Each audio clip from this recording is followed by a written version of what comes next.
Dito po sa Candelaria po, meron sa amin pong sanggiyupan po sa Banahaw po.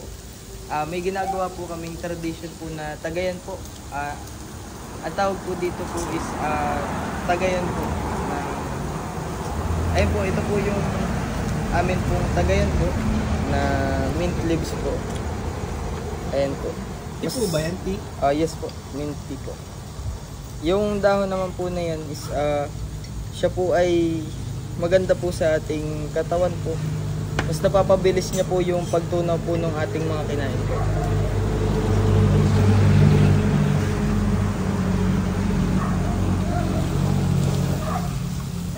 Ito po yung ano po. Ito lang, makainit.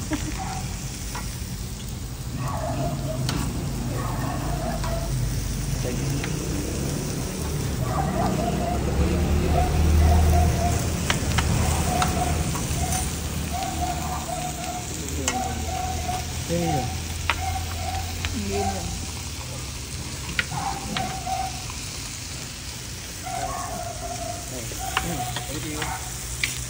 Thank you po. Ito kuya. Ano pong sasabihin namin pag iinom? Sagay. Naay po. Kapag sinabi ko po na ay, ang itutugon niyo po is pakinabangan po. Pakinabangan po. Yes po. O yun. Kaya Ibig bigyan mo nga kami. Malugod po namin kayong tinatanggap po sa aming sanggiyupan. Okay. Oh. Bibidyoan tayo ni Kuya, bibidyoan tayo ni Kuya. Okay. Iimik nga siya. Ako na lang magbibideo sa inyo. Sali ka. Hindi na. Siya nga iimik. Tapos kayo ang tutugon. Ako kuha lang po. Anong patugon po? Ano?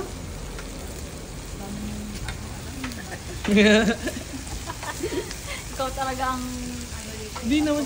Para ma-experience mo din yung na-experience ko dito, di ba? So nakakain ka na pala. Pakinabangan po. Ano Vicente? Goods. And, pag sinabi ko po na ay, ang itutugon niyo po is pakinabangan po. Okay. Okay po. Naay po. Pakinabangan. Pakinabangan.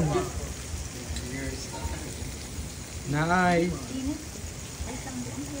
O sip. Kahit konti lang. Ay, mamaya ang init.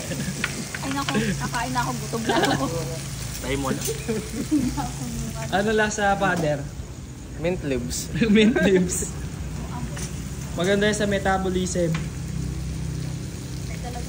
Vicente. Yun. So yun guys, dito nagtatapos. Kakain lang kami. Bye.